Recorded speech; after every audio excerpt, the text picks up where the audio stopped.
केला बरोबर. तर मलाही काही अधिकार नाही, या जगण्याचा अधिकारही नाही. मी एवढेच शब्द बोलतो. बरोबर आहे. आम्ही सगळे आपल्या सोबत आहोत या न्यायाच्या संपूर्ण प्रक्रियेमध्ये. मात्र चिमुकली गेल्यानंतर कुटुंबाची सध्याची अवस्था काय आहे नेमकी, हे मला आपल्याकडून जाणून घ्यायचं आहे. अवस्था बिकट आहे. हं. मीच खूप याच्याने उभा आहे ताकदीने. अवस्था बोगस आहे. बरोबर आहे. ज्या वेळेला चिमुडीला पुन्हा घरी आणलं गेलेलं होतं त्यावेळेचा आक्रोश आम्ही सगळ्यांनी पाहिला. मन हेलावून टाकणारी अशा प्रकारची ती दृश्य आणि तो आक्रोश देखील होता. मात्र न्यायासाठी पेटणं आता किती महत्त्वाचं झालेलं आहे आणि न्यायाच्या प्रतीक्षेमध्ये आपण सगळेच जण आहोत. न्यायव्यवस्थेला काय सांगायचं आहे, सरकारला काय सांगायचं आहे, मुख्यमंत्र्यांना काय सांगायचं आहे? आरोपीने सिद्ध केलंय की मी आरोपी आहे.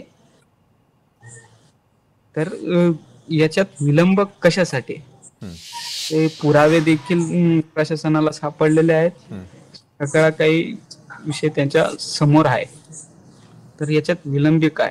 या लांडग्याला का तुम्ही पाठीशी घालताय, हा प्रश्न माझा थेट प्रशासनाला आहे. बरोबर आहे. लांडग्याला पाठीशी घालायला नको आणि 29 तारखेचं अल्टिमेटम तुम्ही देताय. मात्र या संपूर्ण प्रकरणामध्ये कधी कुटुंबावरती दबाव आला का आणि दबाव कोणी केला असेल तर ती व्यक्ती कोण आहे? नाही, दबाव कुठलाही नाहीये. बरं. तर मी ठाम आहे. कुठल्याही दबावाला मी बळी पडणारा नाहीये. निश्चित धन्यवाद. तुम्ही इतकी हिंमत दाखवलेली आहे. न रडता तुम्ही थेट लढण्यासाठी तयार आहात. या लढाईमध्ये लोकशाही मराठी आपल्या सोबत आहे. धन्यवाद, तुम्ही आमच्या सोबत जोडला गेलात त्यासाठी.